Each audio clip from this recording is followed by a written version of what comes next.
రాజకీయాలకు దూరం అన్నారు కదా సార్, వారసత్వం మీద నాకు కొనసాగిస్తారా? దూరం ఏమి నేను అనలేదయా. నిన్న వాళ్ళు ఏదో రాంగ్ తోటి మెసేజ్ తోటి స్పీడ్ లో పోయింది కానీ రాజకీయంలో రిటైర్మెంట్ ఉండదు. యాది పెట్టుకో, రాజకీయంలో రిటైర్మెంట్ ఉండదు. నేను విద్యా సంస్థలు దేశమంతా ఓపెన్ చేస్తా అని చెప్పిన.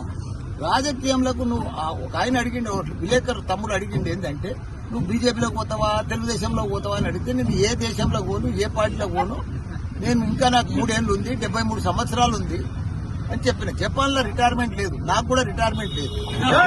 రాజకీయాలకు దూరం అన్నారు కదా సార్, వారసత్వం మీద నాకు కొనసాగిస్తారా? దూరం ఏమి నేను అనలేదయా. నిన్న వాళ్ళు ఏదో రాంగ్ తోటి మెసేజ్ తోటి స్పీడ్ లో పోయింది కానీ రాజకీయంలో రిటైర్మెంట్ ఉండదు.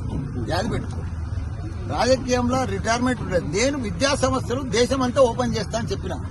రాజకీయంలోకి నువ్వు ఒక ఆయన అడిగిండే, విలేకరు తమ్ముడు అడిగింది ఏంటంటే, నువ్వు బీజేపీలోకి పోతావా తెలుగుదేశంలో పోతావా అని అడిగితే, నేను ఏ దేశంలో పోను, ఏ పార్టీలో పోను, నేను ఇంకా నాకు 3 ఏళ్లు ఉంది, 73 సంవత్సరాలు ఉంది అని చెప్పిన. జపాన్లో రిటైర్మెంట్ లేదు, నాకు కూడా రిటైర్మెంట్ లేదు.